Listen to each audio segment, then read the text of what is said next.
बिस्मिल्लाहिर्रहमानिर्रहीम। Last class में हमने आप लोगों को याद होगा कि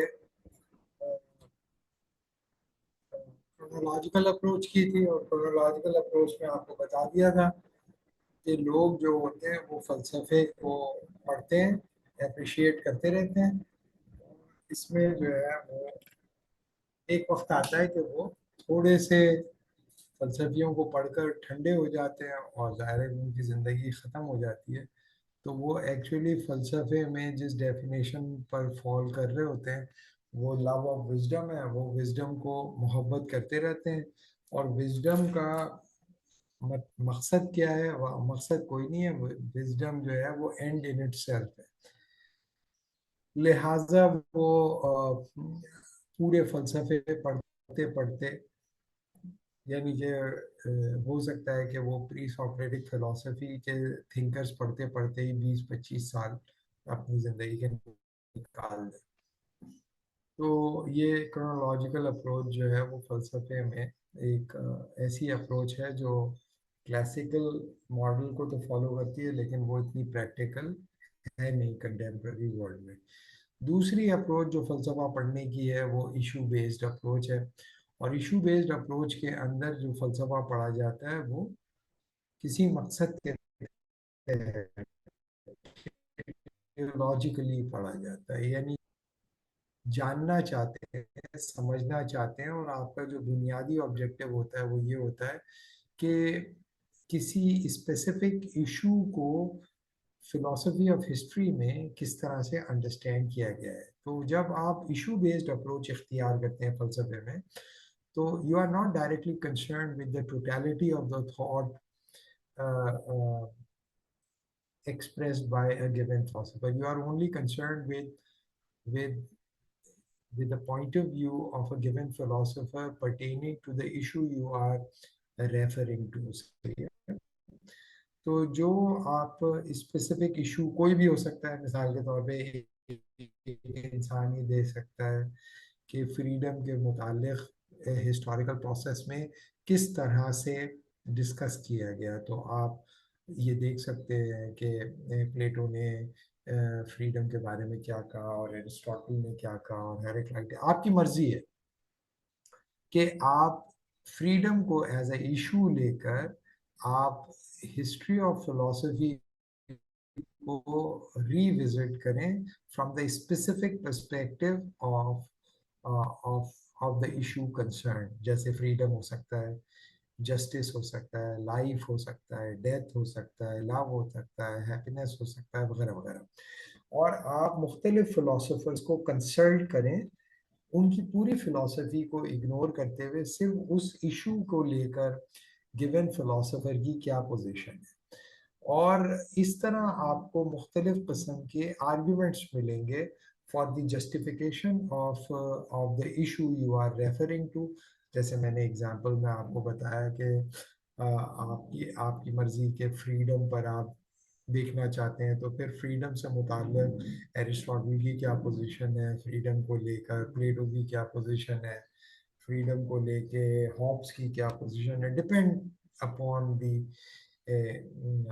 depth and the relevance of the issue कि आपको वो थिंकर्स को आप अंडरस्टैंड करेंगे। लेकिन जो इसमें इम्पॉर्टेंट इशू है वो ये कि आप इशू बेस्ड अप्रोच में पूरी ओवरऑल फिलॉसफी को से कंसर्न नहीं होते। और जब आप ओवरऑल फिलॉसफी से कंसर्न नहीं होते तो ये मुमकिन है कि आप इशू बेस्ड अंडरस्टैंडिंग के अंदर गिवन फिलोसफर के साथ इंसाफ ना कर पाए। हाँ, ये और बात है कि अगर किसी फ़लसफ़ी ने स्पेसिफ़िकली उस मौज़ू पे अपनी कोई स्पेसिफ़िक पोज़ीशन ली हुई है, लेकिन अगर फ़र्ज़ किया कि उस थिंकर ने स्पेसिफ़िकली उसके ऊपर कोई पोज़ीशनिंग नहीं की भी, उसकी ओवरऑल फ़िलॉसफ़ी के अंदर फ्रीडम को आप अलग-अलग से निकाल कर एक स्ट्रक्चर डेवलप करने की कोशिश करें, तो फिर इसमें इम्कान यही होता है कि आप मिस्टेक करें। लेकिन बहरहाल इशू बेस्ड अप्रोच जो है वो एक बहुत ही पॉपुलर अप्रोच है, और आम तौर पर जो फलसफा पढ़ाया जा रहा है, कम से कम हमारे माशरों में, तीसरी दुनिया में, वो प्रीडोमिनेटली इशू बेस्ड अप्रोच ही होती है। जैसे आप लोगों ने देखा कि बहुत सारे जो थिंकर्स हैं या बहुत सारी जो फिलोसॉफिकल मूवमेंट्स हैं या बहुत सारी सोशल मूवमेंट्स भी हैं, वो भी बुनियादी तौर पर जब फलसफे को रेफर करते हैं तो वो specific to the context of the issue they are concern with ही अप्रोच करते हैं। जैसे आपने देखा होगा कि पूरी फेमिनिस्ट जो थॉट है वो इस बुनियाद पर चलती है कि खवातीन के बारे में किसी थिंकर ने क्या पोजीशन ली है। सही है। तो इसका मतलब ये हुआ कि जैसे नैन्सी टवाना की एक किताब है और किताब का नाम है women and the history of philosophy. और नैन्सी टवाना का ये कोशिश है उस किताब के अंदर कि मुख्तलिफ फिलोसफर्स ने ख़वातीन के बारे में क्या बातें कही हैं और औरत को वो किस तरह से लेते हैं। ठीक है। तो मुख्तलिफ जो थिंकर्स हैं उनकी पूरी फिलॉसफी से वो कंसर्न नहीं है और उस सिस्टम ऑफ आइडियाज से डील नहीं करती जो वो पेश करने की कोशिश कर रहा है, बल्कि औरत से मुताल्लिक़ जो उसने जवाब जो दावे किए हैं या कोई क्लेम किया है या कोई जजमेंट पास किया है और ख़ास तौर पे उसने उन जजमेंट्स को नकल किया है या कॉन्क्रिटाइज किया है या आर्टिकुलेट किया है या रेफर किया है या कोट किया है जिसमें औरत के बारे में बुरे तस्वुर आते हैं कि एरिस्टोटल औरत के बारे में क्या कहता है या प्लेटो औरत के बारे में क्या कहता है या कांट औरत के बारे में क्या कहता है वगैरह, नीचे औरत के बारे में क्या कहता है।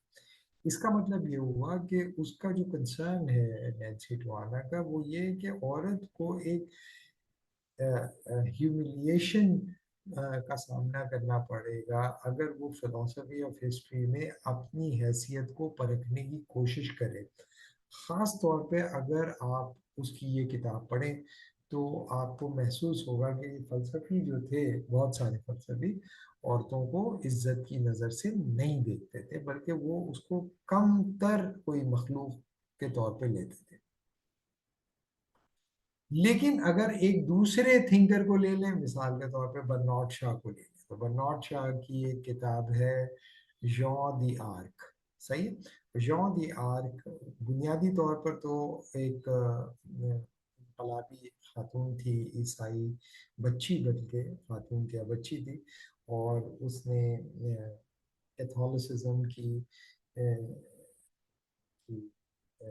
तरवीज और तहफ़्फ़ुज़ के लिए बरतानिया के साथ जंग की और इंग्लैंड के साथ उसने जंग कर कर फ्रांसीसी इलाकों को वागुजार करवाया और दोबारा से जो है वो फ्रांसीसी बादशाह का जो अमल दखल था फ्रेंच इलाकों के अंदर इस्टेब्लिश किया।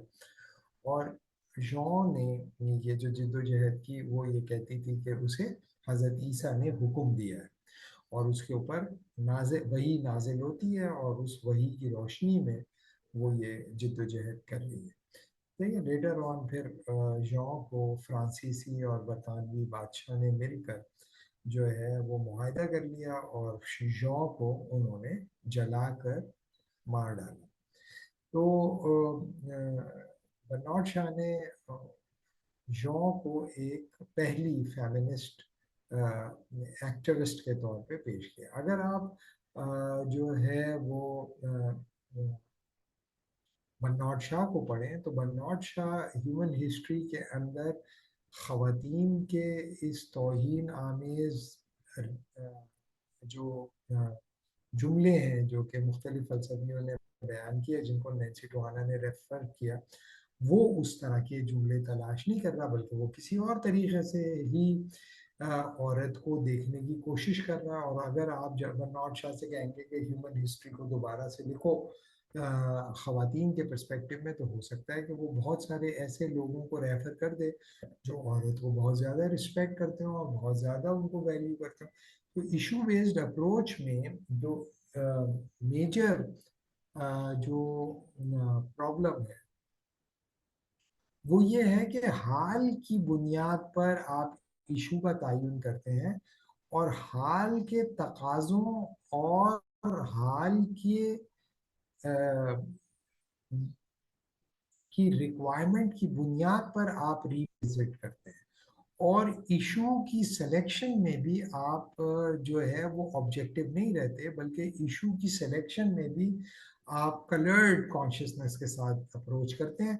और ये कहना कि हमें तमाम फलसफियों की पोजीशनिंग जो है वो हाईलाइट करूंगा इस मौजू को लेकर या इस इशू को लेकर, ये मोस्ट ऑफ द टाइम ठीक नहीं होता। मोस्ट ऑफ द टाइम ये क्लेम गलत होता है या झूठा होता है, क्योंकि आपने जो जो पॉइंट इस्टेब्लिश करना होता है उस इस्टेब्लिश पॉइंट के लिए ही आप मुख्तलिफ फ़लसफ़ियों के पॉइंट ऑफ व्यूज़ को जमा करते हैं in order to substantiate your position in the present. तो जो इशू बेस्ड अप्रोच है उसमें ये कहना कि आपने तमाम उन फलसफियों की थॉट में से अखज़ कर लिया इस स्पेसिफिक इशू को।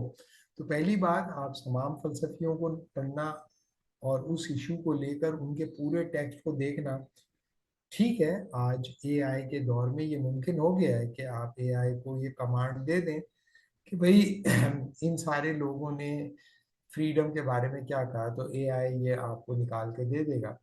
लेकिन उसके लिए ज़रूरी है कि वो एआई के डेटाबेस के अंदर उस थिंकर का काम मौजूद हो। अगर उस थिंकर का काम एआई सिस्टम के अंदर मौजूद नहीं है तो जाहिर है कि आप महरूम रहोगे। और ये जो आपकी डेरिवेशन होगी कि what ever notion that has been established through the analysis of the work of different philosophers, that assume that the work of the given philosopher is uh, available in the digital world. अगर वो digital world में available नहीं है तो जाहिर है कि AI उसको जो है वो महफूज नहीं कर सकेगा या एक्सट्रैक्ट नहीं कर सकेगा। तो बहरहाल बहुत सारे लोग ये काम कर रहे हैं और इशू बेस्ड अप्रोच जो है एक वर्केबल अप्रोच है और प्रोमिनेंट अप्रोच है और इसे लोग इस्तेमाल भी कर रहे हैं। और मैंने जैसे आपको बताया कि most of the courses we are teaching in philosophy departments in Pakistan, they are predominantly follow issue based approach, because in 3 credit hour course it is not possible for you to explain all the philosophical issues that have been raised by the given philosopher.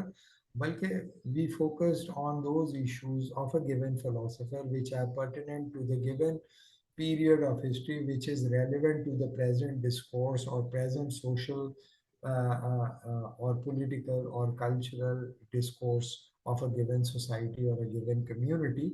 इस वजह से अगर हम chronologically philosophers को जैसे कि classical और scholastic और मॉडर्न और पोस्ट मॉडर्न पीरियड को हम रेफर करते भी हैं, तब भी जब हम उन थिंकर्स को अप्रोच करते हैं तो वो टेक्निकली सबमर्ज हो जाती है इशू बेस्ड अप्रोच के अंदर ही।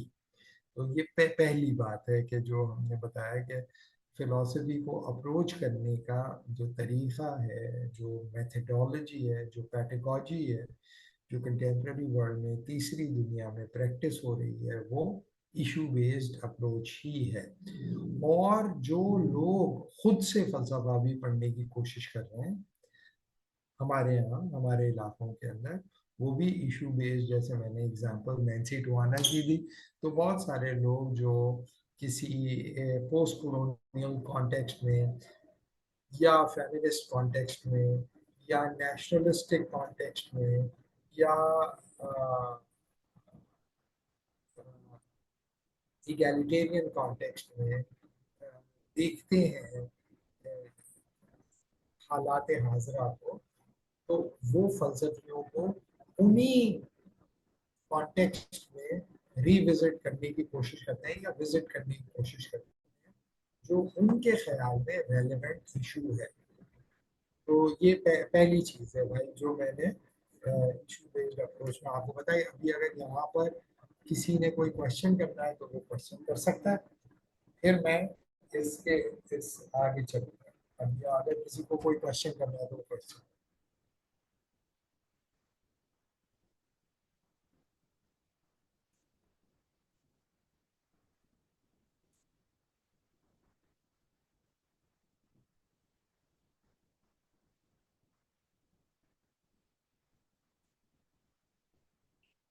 जी जी बताएं आप क्वेश्चन। अच्छा। अस्सलाम वालेकुम। सूरी साहब कैसे हैं आप? खैरियत से? ठीक है। अच्छा। अ, मेरी आवाज़ आ रही है? जी जी आ रही है। अच्छा। सूरी साहब, हम जब पढ़ाते हैं ना तो हम कई दफ़ा हिस्टोरिकल अप्रोच ही यहाँ पर पढ़ाते हैं कि यूनिवर्सिटीज़ में आजकल। अब मैं भी शायद कराची यूनिवर्सिटी में डिफरेंट हो, लेकिन वो जब पढ़ाने की बारी आती है तो हम इसी तरह प्लेटो को लेंगे, फिर अरिस्टोटल को लेंगे, और फिर इस तरह पहले pre pre Socratic, post Socratic, और ये वो चीज़ें अप्रोचेस को लेके वैसे मुमी तौर पर चलते हैं। तो ये जो बज़ाहिरन तरीका भी है, यानी किसी एक नए स्टूडेंट को इंट्रोड्यूस करवाने का, मतलब यानी फलसफे से हिस्ट्री वन और हिस्ट्री टू का, तो क्या इसकी कोई ख़ास एफिकेसी नहीं है? यानी कि आप कह रहे हैं कि क्रोनोलॉजिकली पढ़ाते हैं, ये कह रहे हैं आप? हाँ जी। हाँ जी, जो अब मैं ये ये हम बता रहा हूँ कि क्रोनोलॉजिकली पढ़ाते हैं। हाँ। नहीं, मैं ये बता रहा हूँ कि वो क्रोनोलॉजिकल अप्रोच अपने एसेंस के अंदर रियलाइजेबल नहीं होती 3 क्रेडिट आवर कोर्स के अंदर।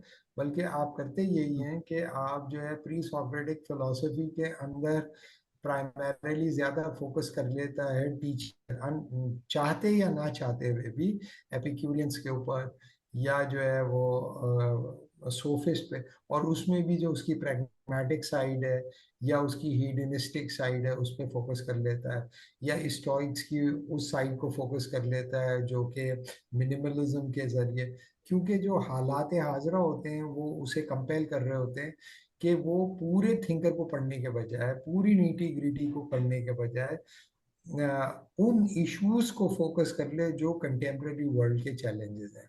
तो मैं जो इस इशू बेस्ड अप्रोच के बारे में आपको बता रहा हूँ वो ये बता रहा हूँ कि बज़ाहिर लोग क्रोनोलॉजिकली अपने कोर्स को डिजाइन तो करते हैं, लेकिन जब उसे वो पढ़ाते हैं तो वो बुनियादी तौर पर रिड्यूस हो जाता है इशू बेस्ड अप्रोच में ही।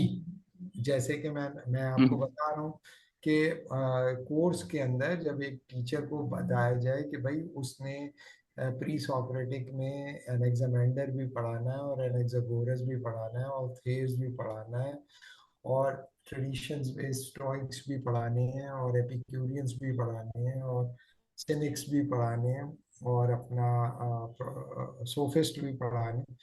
तो कैसे इंसाफ करेगा? ये तो मुमकिन ही नहीं है ना। मतलब एक ही थिंकर को पढ़ाने में 45 आवर्स आपके खत्म हो जाएंगे।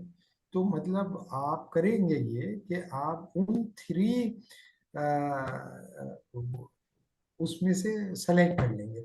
टेक्निकली आप कुछ इश्यूज ले लेंगे और उन इश्यूज को सामने रखकर उन थिंकर के उस एस्पेक्ट को बता देंगे और बाकी कहेंगे छोड़ दो ये सब बेकार है, ये भी बेकार है, नहीं नहीं नहीं नहीं फजूल हो गई, ये छोड़ दो, ये छोड़ दो, ये छोड़ दो।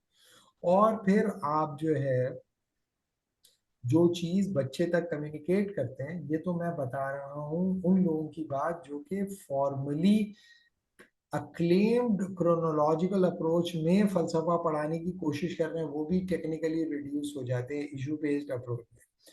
चाह जाएगा कि एक आदमी बगैर किसी डिसिप्लिन के फलसफा पढ़ने की कोशिश करे तो उसको लिए भी जो है क्रोनोलॉजिकल अप्रोच को इख्तियार करना मुमकिन नहीं रहता। जैसे मैंने आपको बताया, लैंग्वेज बैरियर है वगैरह वगैरह, टाइम बैरियर है, फिनिट्यूड ऑफ द रीडर है, infinity of the available documentation है वगैरह वगैरह। तो ये तो मैंने लास्ट क्लास में किया था। मैं तो अभी आपको ये बता रहा हूँ कि आज की दुनिया में जो इशू बेस्ड अप्रोच है वो चाहते या ना चाहते हुए भी हमारे ऊपर मुसल्लत हो जाती है। क्यों?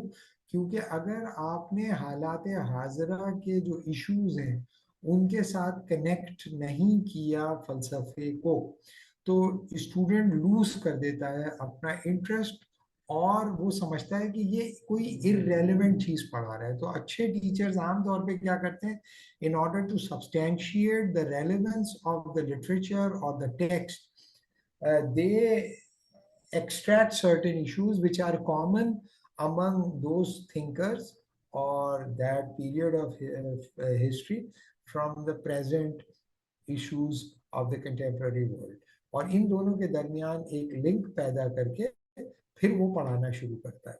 और जब वो पढ़ाना शुरू करता है तो फिर वो आमतौर पर खुद भी समझता है कि अब ये जो इंटरेस्ट है वो इस्टेब्लिश हो रहा है बच्चों का। लेकिन मैंने आपको पहले बताया कि इशू बेस्ड अप्रोच के अंदर फिर आप पूरे फलसफे को नहीं पढ़ाते। जैसे हमारे यहाँ बहुत सारे लोग जो है वो हेरेक्लाइटिस क्या सिर्फ ये देख लेते हैं कि ऑल इज फ्लक्स, बल्कि उस ऑल इज फ्लक्स, बस ऑल इज फ्लक्स करते रहते हैं। One can not step twice in same river. हाँ, तो ये बता के फिर आज के जमाने की जो रिलेटिविटी है उसको जस्टिफाई करना शुरू करते हैं। तो बहुत सारे लोगों को हेरेक्लाइटिस जो है रेलिवेंट लगता है। लेकिन अगर एक आदमी ने फलसफे को कॉम्प्रिहेंसिवली पढ़ा है और बड़े कैनवस के ऊपर पढ़ा है, और उसने फिर प्लेटो को भी पढ़ा है, तो फिर प्लेटो के डायलॉग्स को अगर उसने पढ़ा है, मिसाल के तौर पे थिएटेटस अगर आप पढ़ें, तो थिएटेटस के अंदर जो है वो सुकरात जो है वो ये बताता है कि अपना थिएटेटस को कि ये जो तुम कह रहे हो कि all knowledge is sense experience, this knowledge claim or this epistemological claim is not derived from the source of the knowledge. In fact, this epistemology, yeah, this epistemological claim um, uh, is derived from a normative position taken by the sophists. कि sophist जो ये कहते थे कि man is the measure of all, तो ये बुनियादी तौर पर जिस इखलाकियात पर बेस करता है वो man is the measure of all है। और फिर वो कहता है कि man is the measure of all जो है वो एक नॉर्मेटिव क्लेम तो है, लेकिन ये अपनी फाउंडेशन जो है वो एक स्पेसिफिक मेटाफिजिक्स में रखता है, जो कि हेरेक्लाइटेनियन मेटाफिजिक्स है, जो कहती है ऑल इज फ्लक्स। तो फिर सुकरात जैसा आदमी यानी कि प्लेटो जो है वो कनेक्ट करता है कि एपिस्टेमोलॉजी किस तरह से कनेक्ट होती है एथिक्स के अंदर, और एथिक्स किस तरह से कनेक्ट होती है मेटाफिजिक्स के अंदर। तो चूंकि प्लेटो जो है वो एक सिस्टम बिल्डर है, लेकिन अगर फर्ज किया कि एक भाई जो है जिसने फलसफा नहीं पढ़ा हुआ, मिसाल के तौर पे वैसे ही वो फलसफे में इंटरेस्टेड है, और उसने कोई किताब उठा ली, और वो जो किताब जिस बंदे की उन्होंने उठाई है वो इशू बेस्ड कॉन्टेक्स्ट में लिखी गई किताब है, तो वो इस धोखे में रहेगा कि उसने हेरेक्लाइटस को पढ़ लिया है, लेकिन टेक्निकली उसने हेरेक्लाइटस को पढ़ा है in the context of the issue that has been assumed by the writer, जो कि इस्टेब्लिश करने की कोशिश कर रहा था रिलेटिविटी को, जो कि इस्टेब्लिश करने की कोशिश कर रहा था सब्जेक्टिविटी को, जो कि इस्टेब्लिश करने की कोशिश कर रहा था क्या बोलते हैं कंटिजेंसी को, जो कि इस्टेब्लिश करने की कोशिश कर रहा था सॉलिडेरिटी वगैरह को वगैरह वगैरह। तो इस वजह से मैं ये तुम्हें बता रहा हूँ कि इशू बेस्ड अप्रोच जो है वो एक ऐसा मेल्टिंग पॉट है जिसमें क्रोनोलॉजिकल अप्रोच मेल्ट डाउन होकर ट्रांसफॉर्म हो जाती है इशू बेस्ड अप्रोच में, in terms of institutional dissemination of philosophical knowledge, और पर्सनल लेवल पर भी जो है वो the pattern of the book that has been written by a given commentator of the philosophy of history. तो तुम्हें पता नहीं, आई डोंट नो समझ आई या नहीं, मैंने जो बताने की कोशिश की है पता नहीं कम्युनिकेट हुआ, बहरहाल मेरा ऐसा ख्याल है। और कोई भाई कोई कुछ कहना चाहे या इसमें कोई और चीज है तो अस्सलाम वालेकुम सर। वालेकुम सलाम।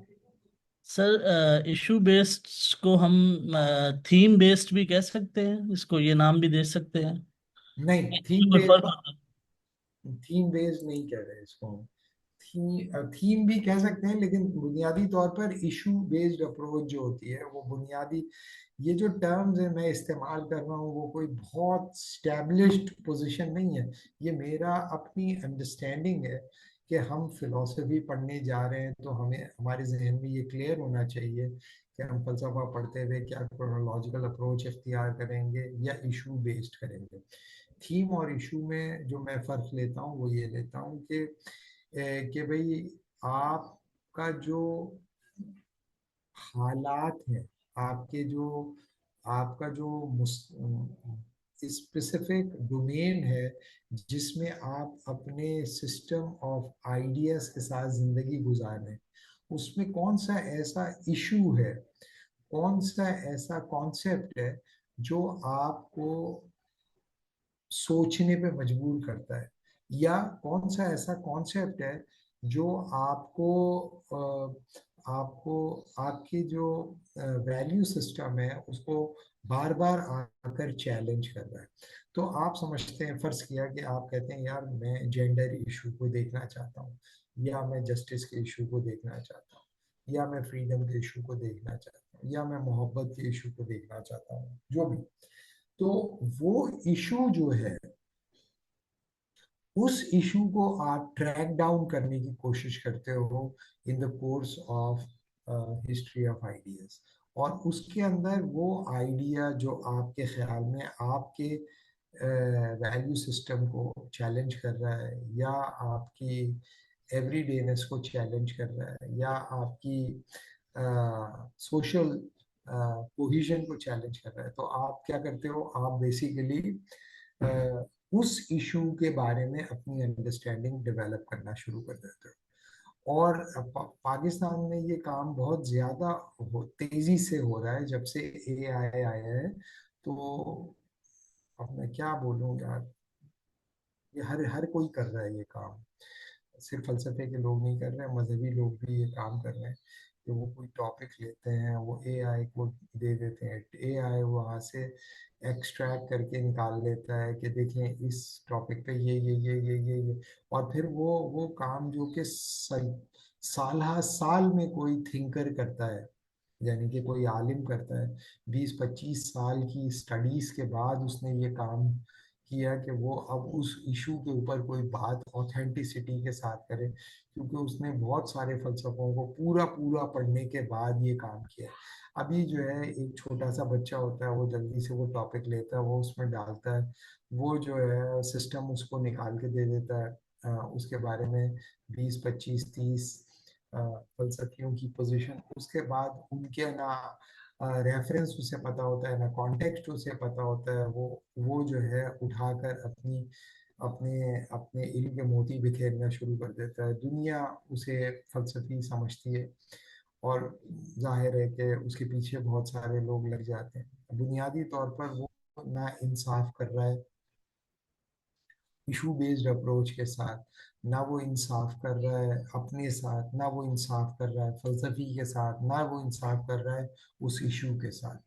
वो बुनियादी तौर पर इशू बेस्ड अप्रोच को तो इख्तियार कर रहा है, लेकिन इशू बेस्ड अप्रोच जो है वो उसको इस्टेब्लिश करने के पीछे एक ख़ास किस्म की फ़िलोसॉफ़िकल ट्रेनिंग चाहिए, लेकिन वो उस फ़िलोसॉफ़िकल ट्रेनिंग के बगैर, उस फ़िलोसॉफ़िकल एनालिसिस के बगैर ही जंप कर रहा है। और ये जाहिर है कि जिसने फलसफा पढ़ा हुआ होगा वो ये देख के बता देगा कि भाई ये जो फरमा रहे हैं, भाई को बिल्कुल इत्तेला नहीं है इस मौजू से मुताल्लिक, क्योंकि एआई को जो उन्होंने सवाल दिया है, एआई ने वो एनालिसिस करके उनको दे दिया, लेकिन हजरत ने चूंकि उसको पूरा नहीं पढ़ा है थिंकर को, लिहाजा उसके बारे में जो वो कनेक्टिविटी इस्टेब्लिश कर रहे हैं वो ठीक नहीं है।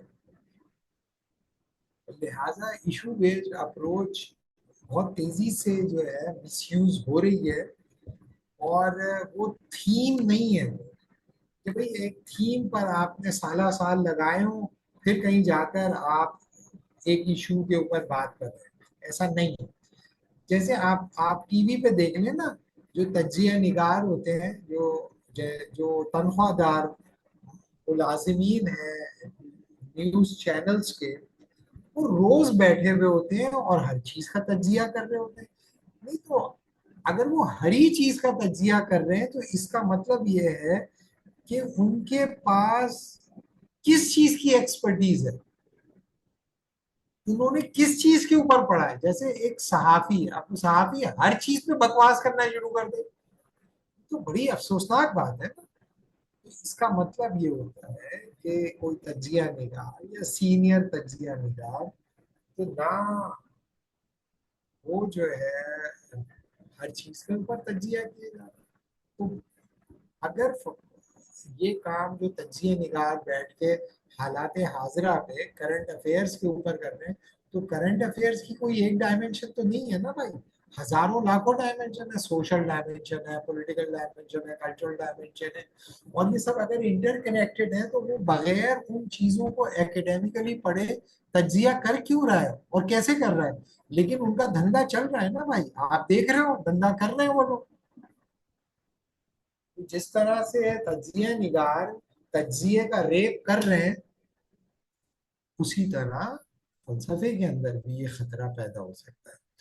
तो इशू बेस्ड अप्रोच ये तकाजा करती है कि आप किसी इशू को लेके फिर सीरियस फिलोसॉफिकल इन्वेस्टिगेशन के थ्रू रिव्यू करेंगे, खुद खुद जाके, आउटसोर्स नहीं करेंगे इसको, आउटसोर्स नहीं करेंगे।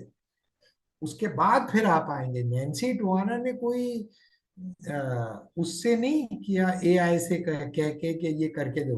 नैन्सी टोआना ने पढ़ा होगा बहुत सारा फलसफा, उसके बाद उसने उसमें से चीजें निकाल कर एक किताब लिख दी। तो अगर तो ये किया उसने तो ठीक है।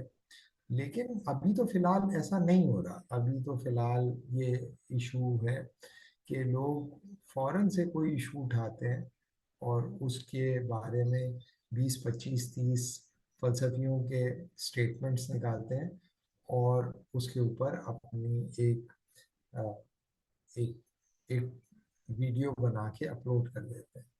तो ये जो है सही एटीट्यूड नहीं है।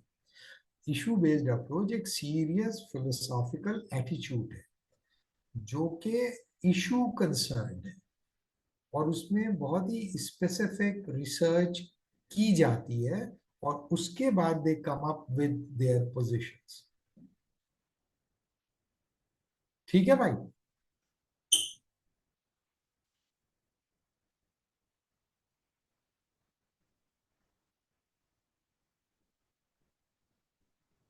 और कोई भाई को किसी को कुछ कहना है, आगे चले। जी सर। चल, चल, अब जो बुनियादी जो इशू है वो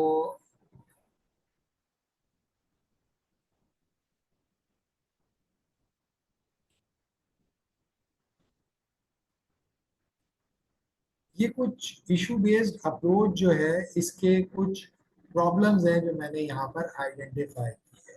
past understanding of issue, present understanding of issue और फ्यूचर अंडरस्टैंडिंग ऑफ इशू। पहले हम इसे देख लेते हैं। देखें,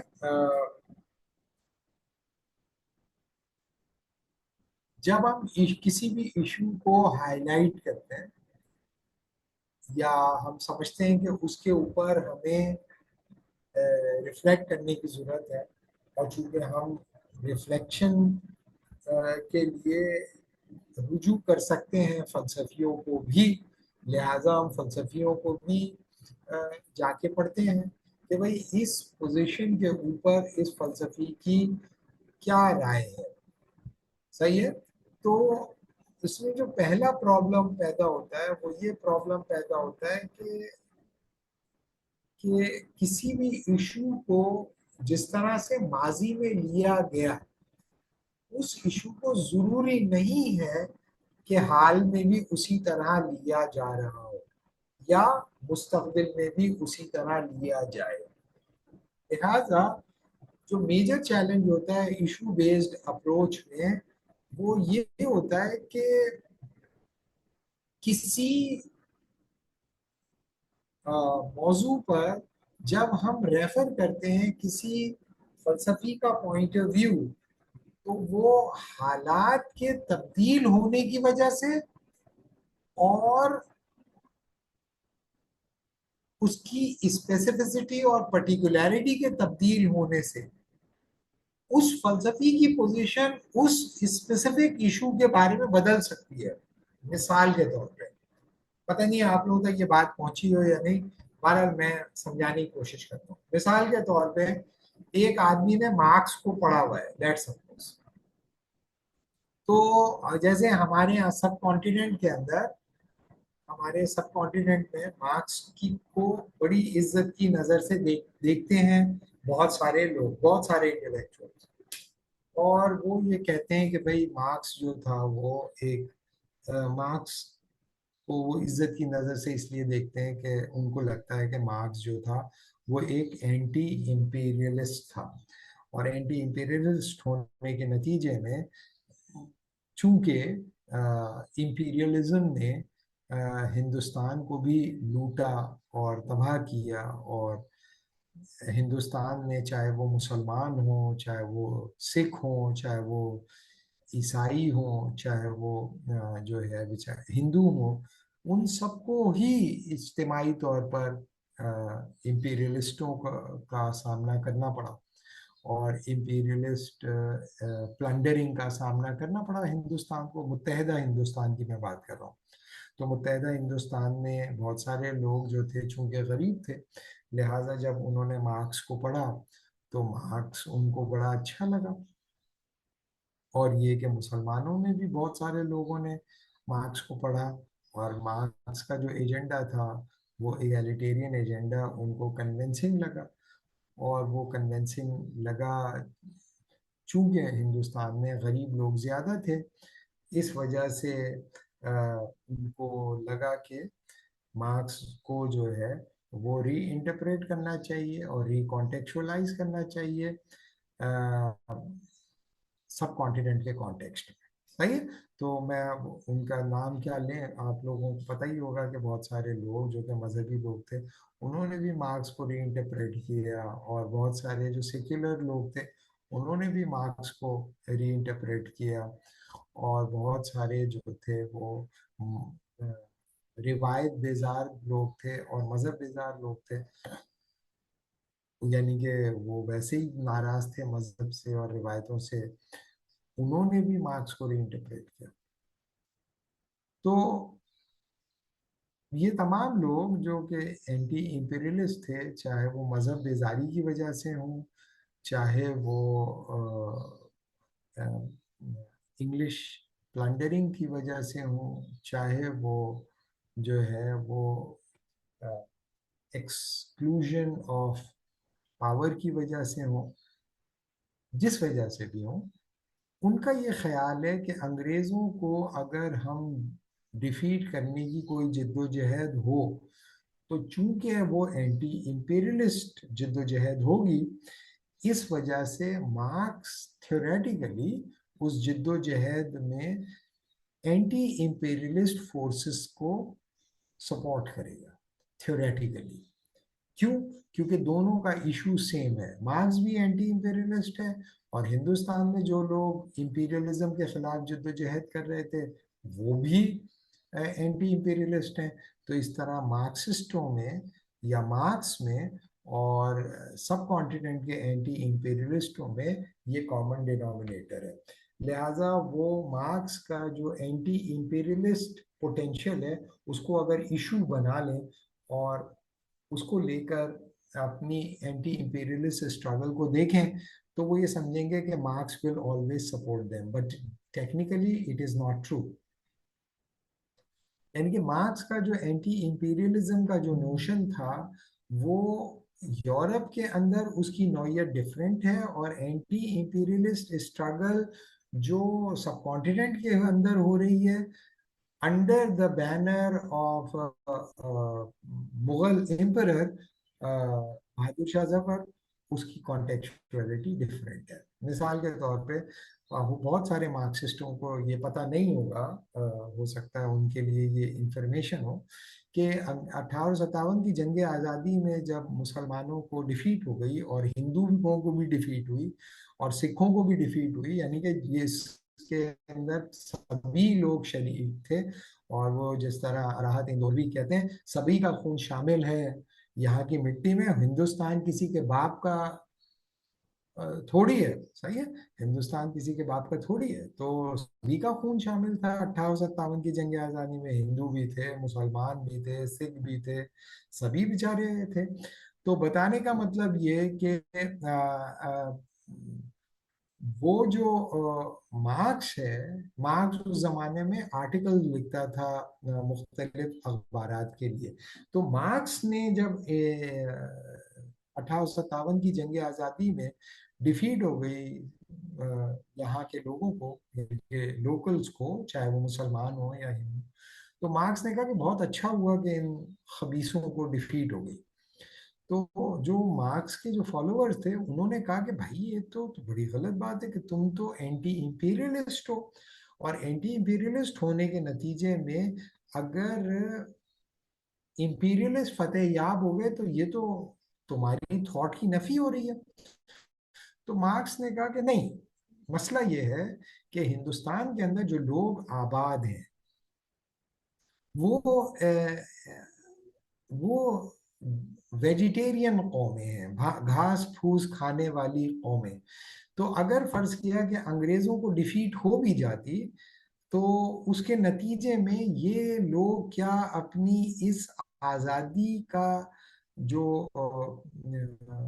वो है बोझ, उसको उठा पाते या नहीं। जाहिर है कि ये चूंकि बुनियादी तौर पर शरीफ लोग हैं और डरपोक लोग हैं और कमज़ोर लोग हैं और वेजिटेरियन हैं और कन्फॉर्मिस्ट किस्म के लोग हैं, मॉडर्नाइज नहीं हुए अभी, तो अगर ये कामयाब हो भी जाते तो उसके नतीजे में या तो हिंदुस्तान को आज़ाद नहीं छोड़ते और हिंदुस्तान के ऊपर या तो ऊपर से आके पठान कब्जा कर लेते, जो कि एक एंटी मॉडर्न और रिग्रेसिव फोर्स है, और वो आकर जो है हिंदुस्तानियों के ऊपर कब्जा कर लेती। और जो इनके मॉडर्नाइज होने के इम्कानात थे under the rule of imperialist, under the brutality और brutal institution imposed by the colonial master, वो दोबारा से प्री मॉडर्न लाइफ फॉर्म की तरफ रिवर्ट कर जाते हैं। और दूसरा ऑप्शन ये थी कि अगर फर्ज किया कि अंग्रेज के डिफीट होने के बाद हिंदुस्तान में पठान नहीं भी आए या अफगान्स ऊपर से नहीं आए, तब भी हिंदुस्तान के ऊपर ऑटोमन चूंकि रिट्रीट कर रहे हैं और डिफीट खा रहे हैं यूरोप के अंदर, तो वो कहीं पलट के हिंदुस्तान को ना कब्जा कर लें। अगर ऑटोमन एम्पायर स्ट्रेटेजिक डेप्थ हासिल करने के लिए हिंदुस्तान को ही फतह कर लें, जो कि उनके लिए बिल्कुल मुमकिन था कि वो फतह कर लेते, तो ये भी जो है वो चूंकि एक रिग्रेसिव फोर्स है और मजहबी फोर्स है, लिहाजा ये हिंदुस्तान के लिए बुरा होगा। हिंदुस्तान के लिए यही अच्छा है कि उनको जूते मार मार कर ये अंग्रेज कॉलोनियल्स मॉडर्नाइज करें, और मॉडर्नाइज करके इनके अंदर खुदगर्जी और कंपेटिटिवनेस और जो जो मॉडर्न फ्रेमवर्क्स हैं सरमायादारी के, वो इस्टेब्लिश किए जाएं, ताकि जब कैपिटलिज्म आ जाए और ये सारे के सारे हिंदुस्तानी शैतान बन जाएं, तो फिर उसके बाद हम इनको इंसान बनाएंगे। इश्तराकी जिद्दोजहद, तो इश्तराकी जिद्दोजहद मीनिंग नहीं पकड़ सकती जब तक कि ये शैतान के बच्चे ना बने।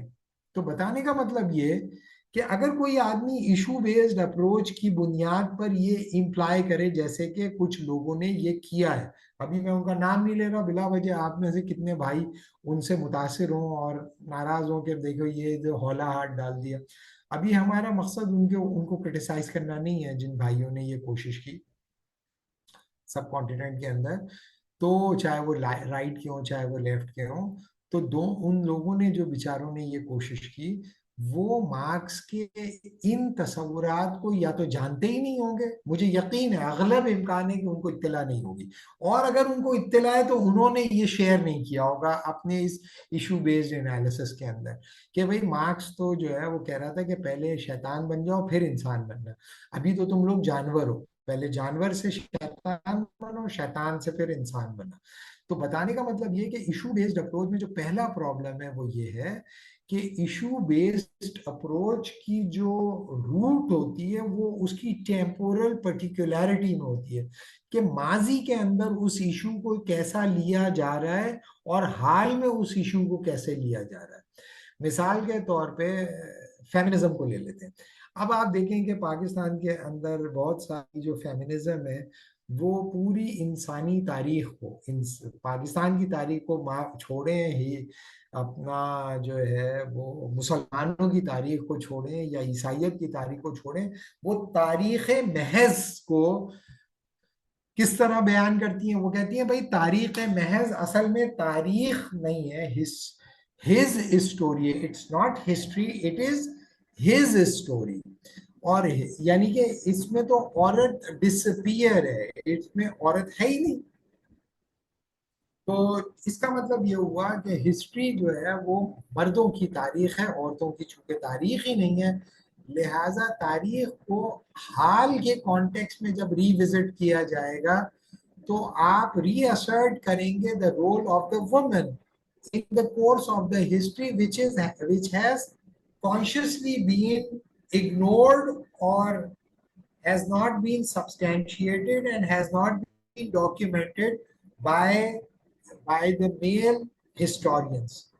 हाँ, तो इसका मतलब ये होगा कि वो ये कहेंगे कि भाई हम तो अब रीअसर्ट करेंगे पूरी की पूरी इंसानी तारीख को फ्रॉम द कॉन्टेक्स्ट। तो इसका मतलब ये होगा अब आप हिस्ट्री को रीविजिट करेंगे हिस्ट्री के कॉन्टेक्स्ट में नहीं, हाल में, अपने हाल के अंदर आप औरत की क्या डेफिनेशन लेते हैं और हाल में औरत का जो डिस्कोर्स है उस डिस्कोर्स के कॉन्टेक्स्ट में पूरे हिस्टोरिकल फैक्ट्स को री इंटरप्रेट करेंगे। तो इसका मतलब ये हुआ कि इशू बेस्ड अप्रोच का जो दूसरी साइड है, एक तो मैंने पास्ट की एग्जांपल दी जैसे मार्क्स की मैंने बताया आपको, अब मैं हाल के अंदर क्या हो रहा है, हाल के अंदर आप देखें कि बहुत सारे लोग जो होते हैं वो मुसलमानों के अंदर जो फेमिनिज्म को देखते हैं, वो मुसलमानों की तारीख में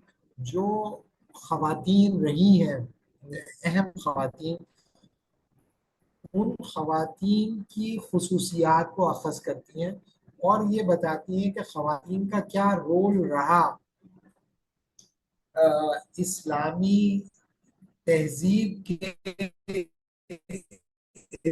इर्तिक़ा के अंदर। ठीक है, वुमन डिफाइन करती हैं और कोशिश करती हैं कि उस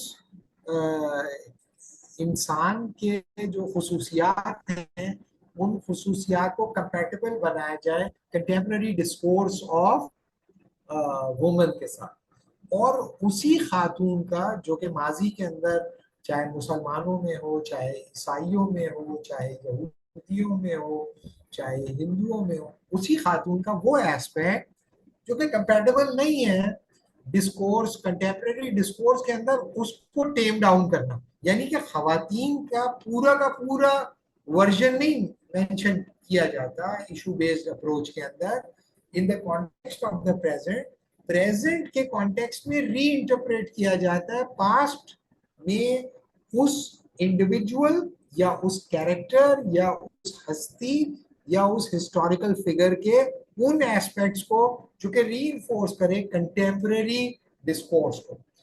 इसके अंदर बाज औकात बहुत सारे लोग बहुत सारी ज्यादती करते हैं उन कैरेक्टर्स के साथ, चाहे वो इस्लामिक हिस्टोरिकल कॉन्टेक्स्ट में हो या क्रिश्चियन हिस्टोरिकल कॉन्टेक्स्ट में हो वगैरह वगैरह, कि उसकी वो वाली साइड जो होती है जिसको वो बड़ा फैसिनेट कर रही होती है उस इंडिविजुअल को, उसको टेक डाउन कर देते हैं और वो एस्पेक्ट जो कि कंटेम्प्रेरी वर्ल्ड के लिए अपीलिंग होता है उसको हाईलाइट कर देते हैं।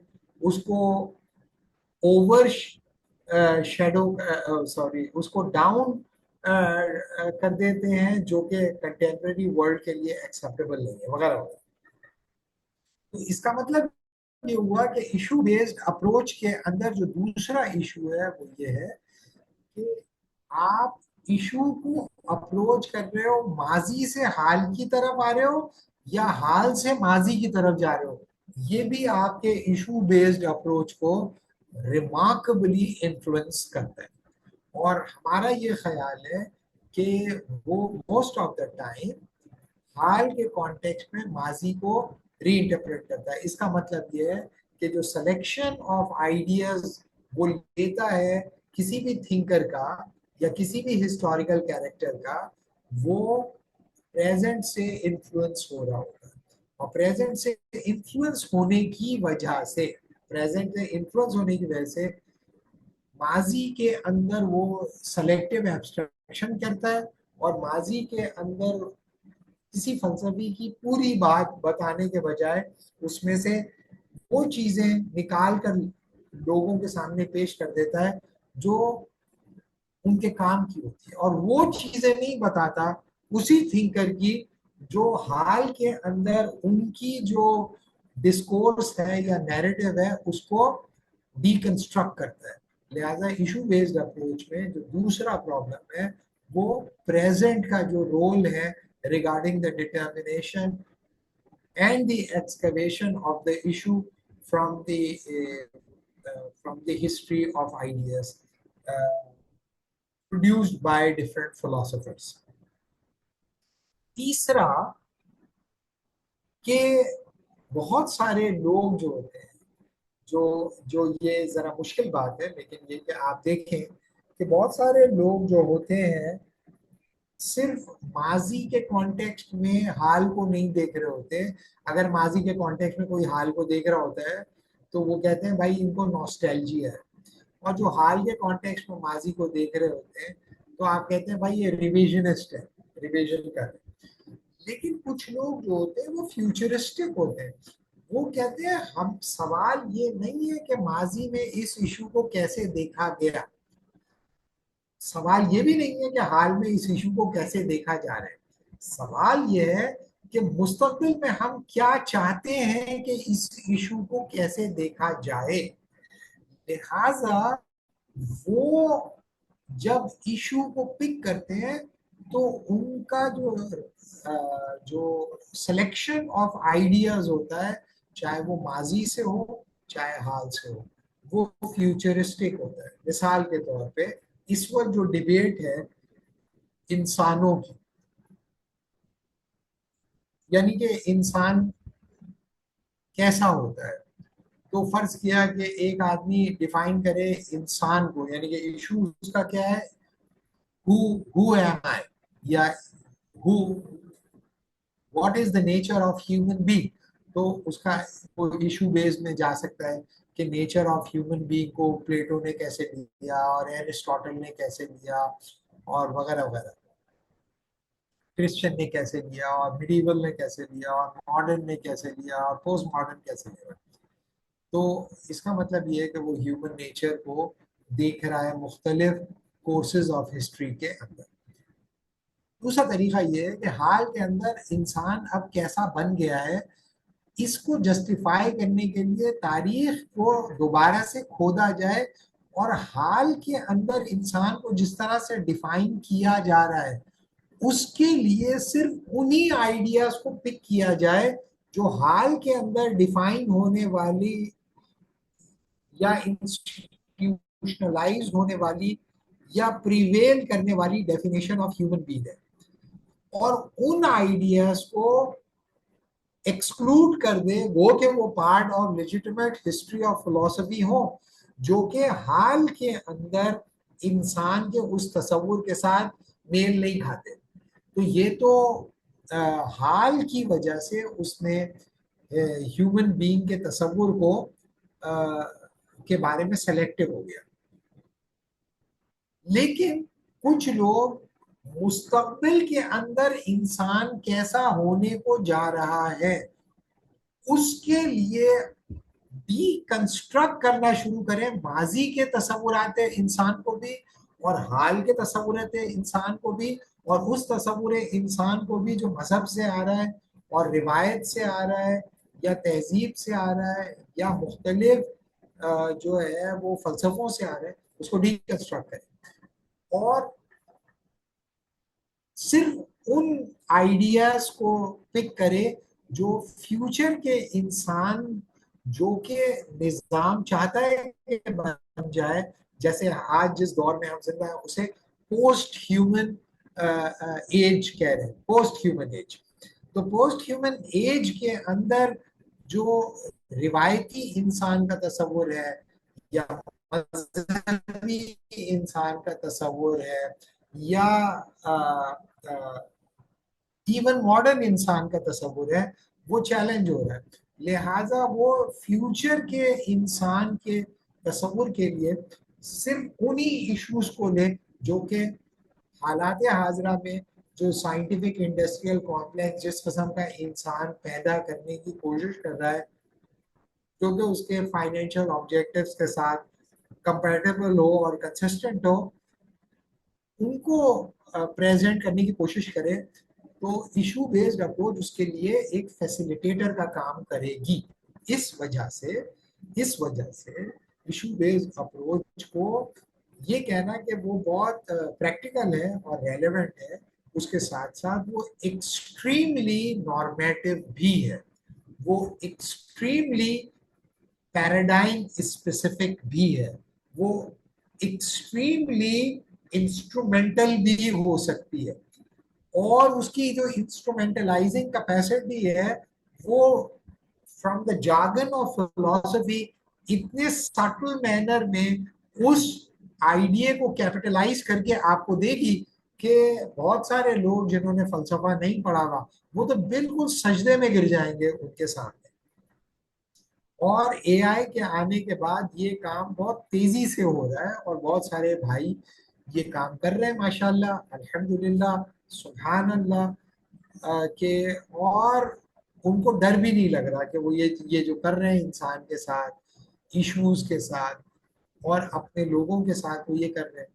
और जाहिर है कि ये एक ऐसा गोरख धंधा है कि अगर फर्ज किया कि कोई आदमी उनको ये बताने की कोशिश करे कि भाई आप ये जो काम कर रहे हो ये तो आपने चूंकि ये चीज पढ़ी नहीं और ये भी नहीं पढ़ा और ये भी नहीं पढ़ा और ये भी नहीं पढ़ा, तो वो सामने से आपको ये कह सकते हैं आपने भी ये नहीं पढ़ा, आपने भी ये नहीं पढ़ा, आपने भी ये नहीं पढ़ा। ये सही बात है कि कुल का इल्म तो अल्लाह ताला के सिवा किसी को नहीं पता, लेकिन अगर आप कुल का इल्म आउटसोर्स कर दें एआई को और उसके जरिए आप एक्सकवेट करें उन ऑब्जेक्टिव्स की रियलाइजेशन के लिए आइडियाज और उनकी रेलेवेंट इंटरप्रिटेशन, तो जाहिर है कि आप कोई अच्छा काम नहीं कर रहे, आप कोई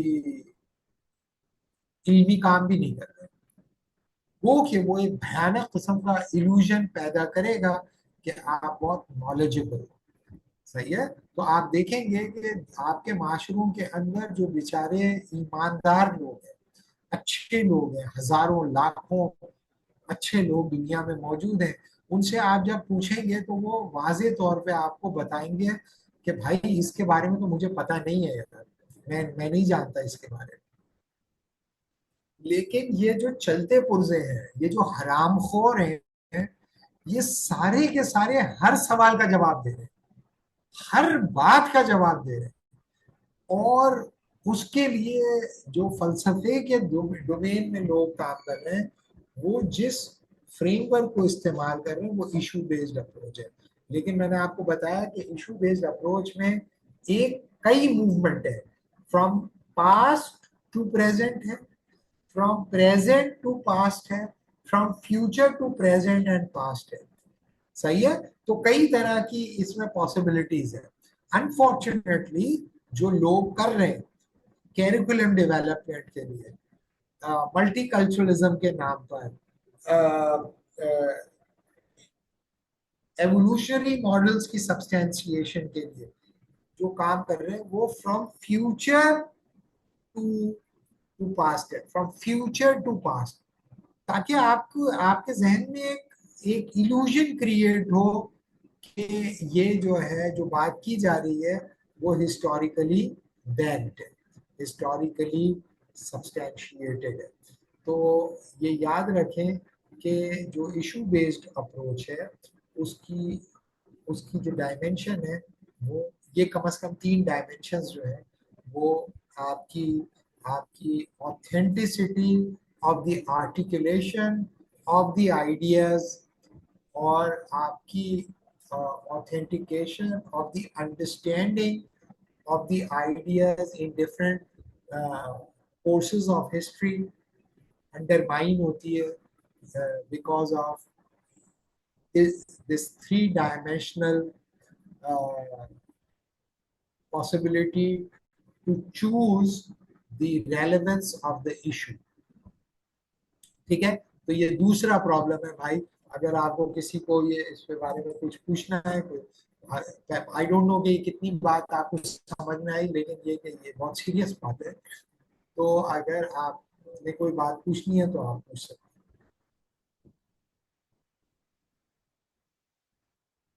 जी जी तला।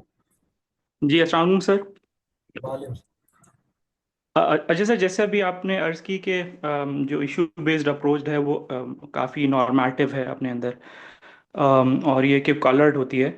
सर, इस तरीके से जैसे आप बता रहे हैं बिल्कुल ऐसा नज़र भी आता है जैसे अब बहुत सारे करंट टेक्नोलॉजीज़ हैं जो कि फ्यूचरिस्टिक नज़र आती हैं, जैसे फिनटेक हो गया, और उसको वो लोग फ्यूचर के तौर पे देते हैं और वो कनेक्ट कर रहे होते हैं इमैनुअल कांट से या फिर फ्रीडम के आइडिया से। और वो बता रहे होते हैं कि देखें अब फ्यूचरिस्टिक सोसाइटीज़ जो हैं वो फिनटेक के ज़रिए किस तरीके से हम उनको आज़ाद करा सकते हैं। और जहाँ तक सरमाएदारी कन्वेंशनल तौर पर नहीं पहुँच पाई, फाइनेंशियल टेक्नोलॉजीज़ जो अब और एआई बैक्ड टेक्नोलॉजीज़ हैं वो बिल्कुल जाके डीप डाउन ट्रेडिशनल सोसाइटीज़ की जड़ों में भी जाके घुस सकती है। उसके लिए आपको सिर्फ एक फ़ोन चाहिए और एक अपने इंटरनेट कनेक्शन चाहिए। तो सर, क्या ये मतलब ये तो बहुत ज़्यादा फिर अपने अंदर एक डिवास्टेटिंग सिचुएशन क्रिएट हो सकती है इस मामले में। जी बिल्कुल ऐसा ही है। मैं यही बताने की कोशिश कर रहा हूँ कि पहली बात तो ये कि इस इशू बेस्ड अप्रोच को एक ऐसा इंसान जिसने फलसफे को सही तरह नहीं पढ़ा हुआ और उसने टाइम भी नहीं लगाया और जल्दी इशू बेस्ड अप्रोच इख्तियार करके एक अपना क्लाउड जनरेट कर रहा है, जनरेट कर सकता है, जनरेट करेगा। और चूंकि वो टेलियोलॉजिकली चीज को देख रहा है और अगर उसके नतीजे में उसके कुछ फाइनेंशियल ऑब्जेक्टिव भी हैं तो वो बहुत ज्यादा ज्यादती करने जाएगा या करने की कोशिश करेगा फलसफियों के साथ। और मैं आपको ये बताऊं कि इशू बेस्ड अप्रोच फलसफे में भी इस्तेमाल कर रहे हैं लोग। और अगर आप अभी कंटेम्प्ररी जो पाकिस्तान के अंदर मजहबी लोग एक दूसरे के साथ कर रहे हैं डिस्कशंस के जरिए अपने अकाबरीन के बारे में को लेकर, उसमें भी अगर आप देखें तो वो यही यही मैथडोलॉजी है, मैथडोलॉजी यही है। और और इसके नतीजे में किसी का तकद्दुस बाकी नहीं रह रहा। और अगर कोई इनको ये समझाए कि भाई आप ये जो कर रहे हो भाई ये तो सही रवैया नहीं है, चौक के ऊपर बैठकर आप ये हरकतें कर रहे हो, तो ये इसके नतीजे में कोई नॉलेज ग्रोथ नहीं होगी। इसके नतीजे में बहुत ही भयानक किस्म की वल्गैरिटी या जिसे हम कहते हैं कि एपिस्टेमिक नाइविटी पैदा हो रही है। और वो एपिस्टेमिक नाइविटी जो है वो एक इल्यूजन पैदा कर देती है सुनने वालों के लिए कि बड़ी नॉलेज की बात हो रही है। और इसके नतीजे में जो डिराइव करता है बंदा नतीजा, वो इतना जालिमाना और इतना जाहिलाना होता है कि आप हक्के बक्के रह जाते हैं कि भाई इस आदमी ने ये बात कही कैसे है। तो प्रॉब्लम ये है कि ये बिल्कुल मुमकिन है कि एक कोई बड़ा थिंकर हो जिसने पूरी जिंदगी लगाई हो और फिर वो जाके किसी इशू के ऊपर लिख रहा हो। मिसाल के तौर पे रॉल्स है। अब रॉल्स जो है वो थियरी ऑफ जस्टिस पे लिख रहा है, तो बुनियादी तौर पर किताब जो लिखी गई है वो जस्टिस को बुनियाद बनाकर लिखी गई, लेकिन भाई वो एक ट्रेंड फलसफी है, उसने जिंदगी के 30-35 साल लगाए हैं, उसके बाद वो एक चीज लिख रहा है, सही है ना? तो वो कोई ये थोड़ी है कि उसने ये कमांड दे के उल्टा लेट गया और फिर वो कमांड से जो कुछ आया है उसको उसने क्रॉस एग्जामिन किए बगैर जो है हाँकना शुरू कर दिया, ये तो नहीं कर रहा ना वो। तो बुनियादी तौर पर इशू बेस्ड अप्रोच एक लेजिटिमेट मेथोडोलॉजी है फलसफे के अंदर, लेकिन फी जमाना उसका मिसयूज हो रहा है, बहुत ज्यादा मिसयूज हो रहा है, और मजहब के अंदर भी हो रहा है, मदद के अंदर भी हो रहा है। जो बहुत सारे लोग अपने आप को पेश कर रहे हैं कि भाई वो कोई मुस्लिम फिलोसफी के एक्सपर्ट हैं या मुस्लिम हिस्ट्री के एक्सपर्ट हैं वगैरह वगैरह, या सब कॉन्टिनेंट की हिस्ट्री के एक्सपर्ट हैं, और कोई भी माइक्रोलॉजिकल एनालिसिस से एक इशू जनरेट करते हैं और उसके नतीजे में पूरी की पूरी हिस्ट्री को और उसकी ऑथेंटिसिटी को डिकंस्ट्रक्ट करके बैठ जाते हैं। तो ये डिकंस्ट्रक्शनिस्ट मॉडल जो है, जैसे मैंने बताया कि मैं इसको ज्यादा टर्म नहीं फेंकना चाहता, जो फ्यूचरिस्टिक है वो आमतौर पर डिकंस्ट्रक्ट कर रहे हैं जो past historical systems of ideas है, डिकंस्ट्रक्शनिस्ट है, सही है। और ये जो डिकंस्ट्रक्शनिज्म हो रहा है फलसफे का या आइडियाज का, वो एक नए पैराडाइम ऑफ अंडरस्टैंडिंग डेवलप कर रहा है जो फ्यूचर के इंटेलेक्चुअल कंजम्पशन के लिए कंड्यूसिव हो, और इसे लोग जो है वो रिलेट कर रहे हैं उस फ्लो ऑफ इंफॉर्मेशन के साथ और फ्लो ऑफ आइडियाज के साथ, जो कि आप देखें कि जो कंटेम्प्रेरी जो आईटी है और जो नैनो टेक्नोलॉजी है या फ्लो ऑफ इंफॉर्मेशन है या मास जो एक्सकवेशन ऑफ आइडियाज है या डेटा माइनिंग है वगैरह वगैरह, तो इसके लिए उन्हें जो सिस्टम ऑफ आइडियाज चाहिए उसमें पहला काम यह है कि डीकंस्ट्रक्ट कर दिया जाए पूरे के पूरे हिस्टोरिकल नैरेटिव को, चाहे वो फलसफे से आ रहा हो, तारीख से आ रहा हो या मजहब से आ रहा हो। तो फलसफे का जो मैक्रोलॉजिकल लेवल है, रिलीजन का जो मैक्रोलॉजिकल एनालिसिस लेवल है, और तारीख का जो मैक्रोलॉजिकल लेवल है, तीनों को एक ही स्विंग ऑफ द स्वॉर्ड में डिकंस्ट्रक्ट किया जा रहा है। और जो फलसफी या हिस्टोरियन या जो है फलसफी हिस्टोरियन, और तीसरा मैंने क्या बताया, फलसफी हिस्टोरियन और भाई तुम लोग सो तो नहीं गए? कौन सी तीन मैंने बताया? हाँ चलो बताओ। तो वो जर्नलिस्ट की मेरे ख्याल में आपने जिक्र किया नहीं था। नहीं, ये नहीं किया। किसी और भाई को पता है या तुम लोग भी सब सो रहे हो? तो रिलीजन का कह रहे थे आप? जी, रिलीजन का कह रहा हूँ कि जो ओवरऑल रिलीजन का डिस्कोर्स है, रिलीजन मैक्रो लेवल पर देखता है चीज को, उसको डीकंस्ट्रक्ट करने के लिए आप एक माइक्रोलॉजिकल रूट निकाल के लाके पूरे रिलीजन पर वो डिस्कोर्स को डीकंस्ट्रक्ट कर रहे हो। फिलोसफी एक मैक्रो लेवल पर भी चीज को देखता है, जिसे सिस्टम बिल्डिंग कहते हैं। आप एक माइक्रो लेवल पर सेलेक्ट करते हो इशू को और उसको डिकंस्ट्रक्ट करते हो, इसी तरीके से आप मैक्रो लेवल पर हिस्टोरिकल नैरेटिव को लेते हो और उसको डिकंस्ट्रक्ट करते हो।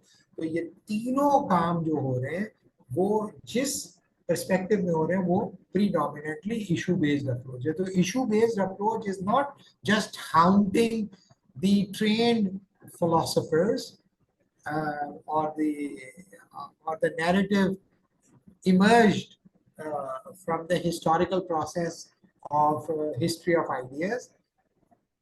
एक 20-22 साल का बच्चा भी जाकर उसको डिकंस्ट्रक्ट करता है, और जाहिर है कि with the help of AI वो डिकंस्ट्रक्ट होता हुआ नजर आने लगता है लोगों को। Same with the case of religion, same with the case of history, ये तीनों मिल रहा है। तो जो जो अपनी दुकानें चमका रहे हैं भाई, वो जो ये काम कर रहे हैं वो डिकंस्ट्रक्शनिस्ट मॉडल को कर रहे हैं, क्योंकि वो फ्यूचरिस्टिक है, और दो दो पैसे 2 टके वो बना लेंगे इसके नतीजे में, लेकिन ये कि इसके नतीजे में जो सिंथेसिस ऑफ नॉलेज की सलाहियत है इंसान की, वो कम होती चली जा रही है और खराब होती चली जा रही है। इशू बेस्ड अप्रोच को इख्तियार किया जा सकता है, लेकिन एक बड़े कैनवस के ऊपर जाकर without compromising the macrological relevance of the given issue, तो फिर भी कोई बात बनती है। लेकिन अभी तो जो इंटेलेक्चुअल वल्गैरिटी है उसके अंदर इशू बेस्ड अप्रोच को तवातुर के साथ लोग इस्तेमाल कर रहे हैं।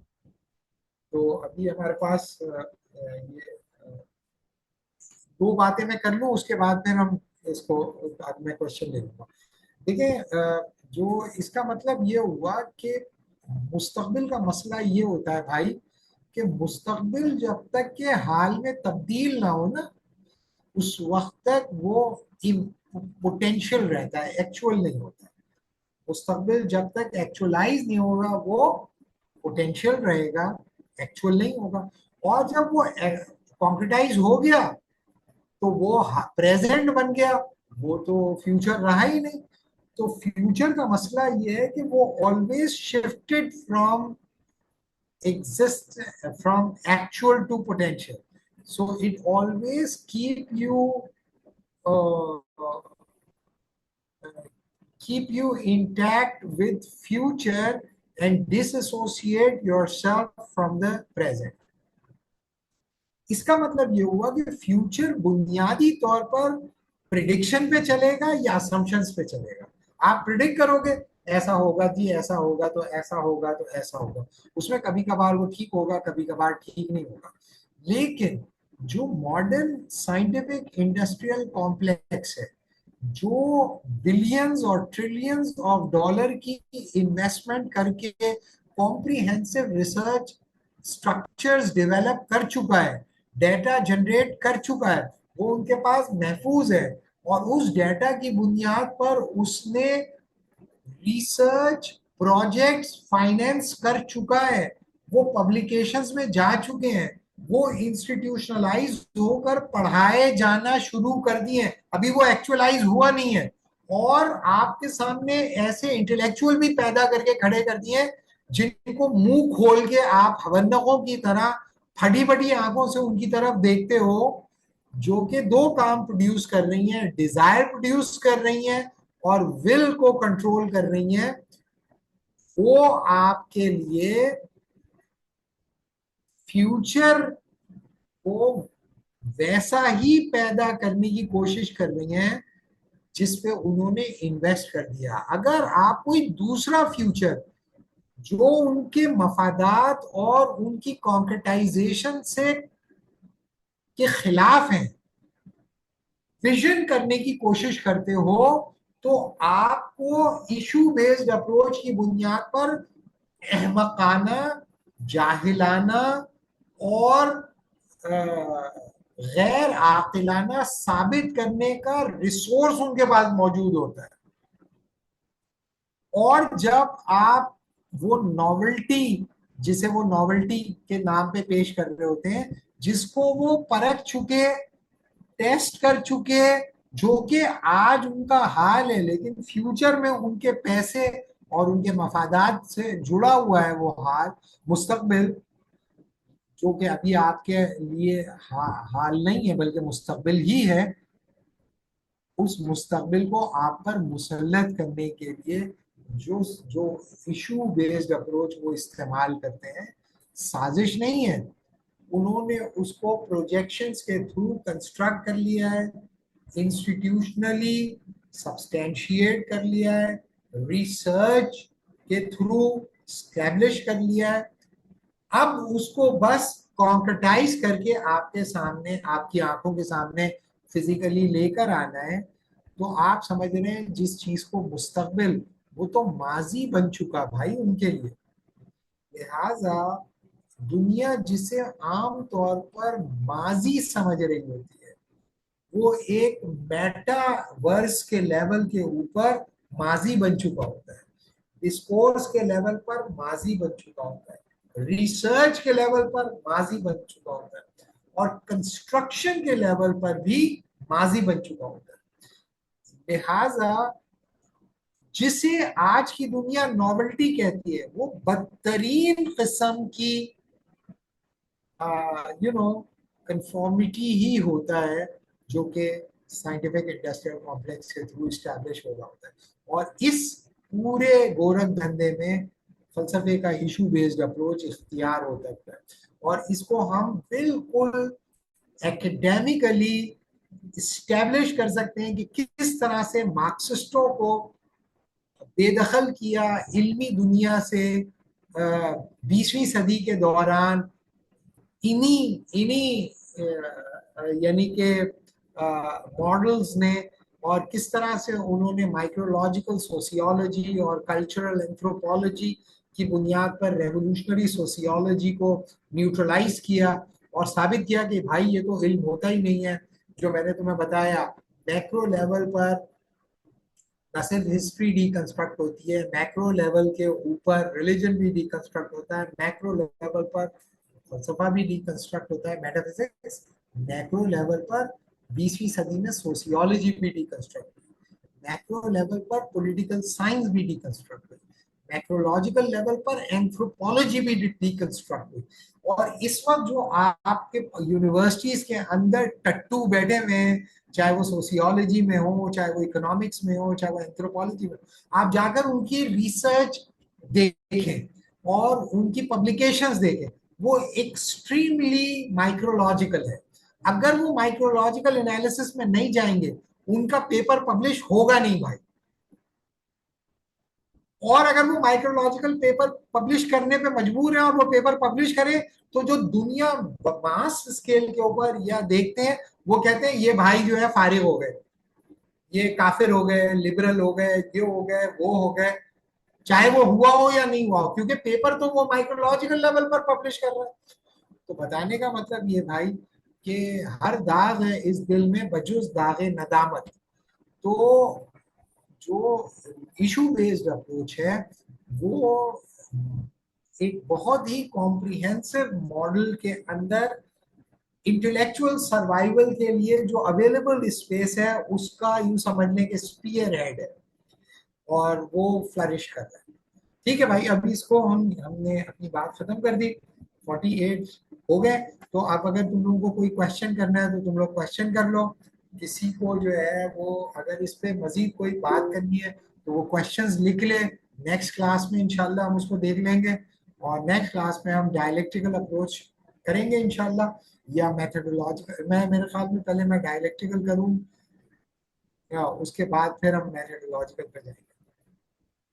आपको कोई क्वेश्चन करना हो तो कर ले। अगर आज थोड़ा सा डेंस था, मुश्किल था और आप इंटरेस्टिंग नहीं था, I am sorry for that. लेकिन ये कि ये बहुत जरूरी है। जी दानियाल। अस्सलाम सर। वालेकुम सलाम। अच्छा सर, ये जो with respect to the problems of issue based approach के जो लोग इशू बेस्ड अप्रोच में हैं, they might commit certain problems. For example, वो हिस्ट्री को डीकंस्ट्रक्ट करते हैं, स्पॉइल करते हैं, वो चीज़ों को डीकॉन्टेक्चुअलाइज करके देख रहे होते हैं। तो क्या हम ये कह सकते हैं कि एनलाइटनमेंट एंड पोस्ट एनलाइटनमेंट जो फिलोसफर्स हैं उन सब ने यही किया हिस्ट्री के साथ, और मतलब उन्होंने भी हिस्ट्री को जो है स्पॉइल किया, डीकंस्ट्रक्ट किया, और एंशियंट मैन को उन्होंने ऐसे कंस्ट्रक्ट किया कि ही वाज अ बारबेरियन। तो क्या हम ये कह सकते हैं फिर? देखो, थैंक यू। मसला ये था कि मॉडर्निटी जो है, जैसे जैसे तुम अब फलसफा पढ़ रहे हो, जो अब जो किताबें आ रही हैं वो जो है बड़ी यानी कि अलार्मिंग है और बड़ी यू नो उसके बाद तो मॉडर्न जो थिंकर्स हैं वो आपको बहुत शरीफ और बड़े अच्छे लगने लगते हैं। देखो, मॉडर्निटी ने एक ग्रैंड नैरेटिव को डिकंस्ट्रक्ट किया जो रिलीजियस ग्रैंड नैरेटिव था, सही है, या ट्रेडिशनल ग्रैंड नैरेटिव को डिकंस्ट्रक्ट किया, लेकिन उसने एक ऑल्टरनेटिव ग्रैंड नैरेटिव दिया, सही है ना। चाहे वो डेकार्ड्स हो या वो स्पिनोजा हो, लाइबनिज हो, कांट हो, हेगल हो, मार्क्स हो, ये इन सबके ग्रैंड नैरेटिव्स हैं। इसका मतलब ये है कि इसमें आप इंटेलेक्चुअल जो पोजीशनिंग होगी, वो ग्रैंड नैरेटिव की जो डिबेट है वो जिंदा रखी है उन्होंने किसी ना किसी लेवल पे। गो के उन्होंने स्कोलास्टिक्स को रिजेक्ट किया, गो के उन्होंने जो है वो ग्रीक्स को भी रिजेक्ट किया, लेकिन उन्होंने भी एक ग्रैंड नैरेटिव बनाया। अभी सिचुएशन ऐसी नहीं है। दूसरी बात ये कि उनके ज़माने में अर्ली जो मॉडर्न थिंकर है, मार्केट इतनी पावरफुल नहीं थी, और जो रिसर्चर था या स्कॉलर था उसके पास उसको काबू करने के लिए इतना पैसा भी इन्वॉल्व नहीं होता था। बहुत सारे जो थिंकर्स थे बेचारे ऐसे ही गरीब मर आ गए, और उन्होंने जो काम वाम किया वो उन्होंने आउट ऑफ देयर इंटेलेक्ट ही किया। सही किया गलत किया जो भी किया, पैसे भी नहीं बनाए उन्होंने, और वो आउट ऑफ इंटेलेक्चुअल कमिटमेंट ही कर रहे थे।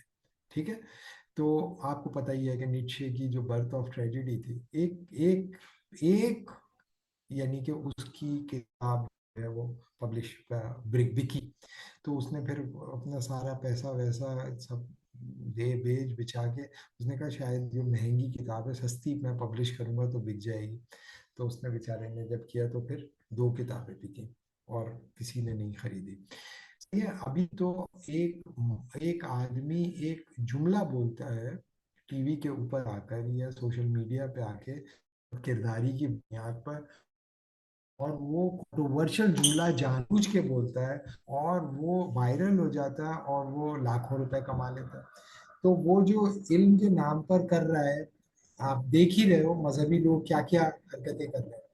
सही है, फलसफियों को तो छोड़ ही रहे, फलसफी ये गंदा काम कम कर रहे हैं, लेकिन वो जो ये काम कर रहे हैं वो उसके नतीजे में पैसे बना रहे हैं। तो अब जो सिचुएशन है वो उससे ज्यादा वल्गर है और खौफनाक है, उससे ज्यादा वल्गर है और उससे ज्यादा खौफनाक है जो 17वीं सदी के फलसफियों ने किया।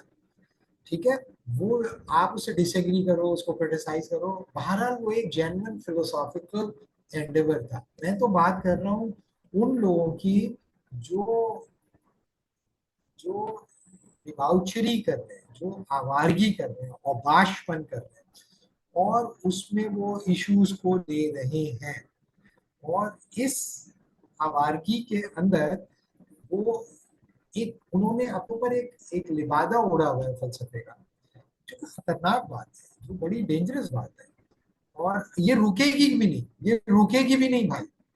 अब ये कि हमारी बकवासबाजी करने से क्या वो लोग शरीक हो जाएंगे? वो नहीं रुकेंगे, वो ये करके रहेंगे। सही है, तो लेकिन ये कि बहरहाल हमें ये पता होना चाहिए कि फलसफे के नाम पर बहुत सारी जो किताबें लिखकर आ रही हैं वो फ्यूचरिस्टिक है, और वो बैक्ड हैं मार्केट रैशनैलिटी से, और वो जिस किस्म के इंसान का खाका हमारे सामने पेश कर रही हैं वो साइंटिफिक इंडस्ट्रियल कॉम्प्लेक्स पहले से कार्व कर चुका है, जिसे वो फ्यूचर समझ के कह रहे हैं।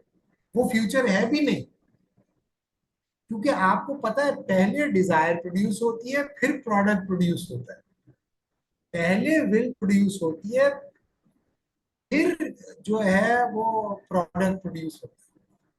तो बताने का मतलब ये है कि लेकिन प्रोडक्ट प्रोड्यूस होने की कैपेसिटी विल प्रोड्यूस करने से पहले वो पैदा कर लेते हैं। ये है कि बचेगा कोई नहीं, इसमें बचेगा कोई नहीं, इसके नतीजे में आवारगी ही बचेगी सिर्फ। और चूंकि फलसफा भी एक इल्म है, लिहाजा इशू बेस्ड अप्रोच को जब हम फिलोसॉफिकली ट्रैक डाउन करते हैं तो कंटेम्प्ररी वर्ल्ड में with the emergence of AI उसकी वल्गैरिटी बहुत ज्यादा बढ़ रही है।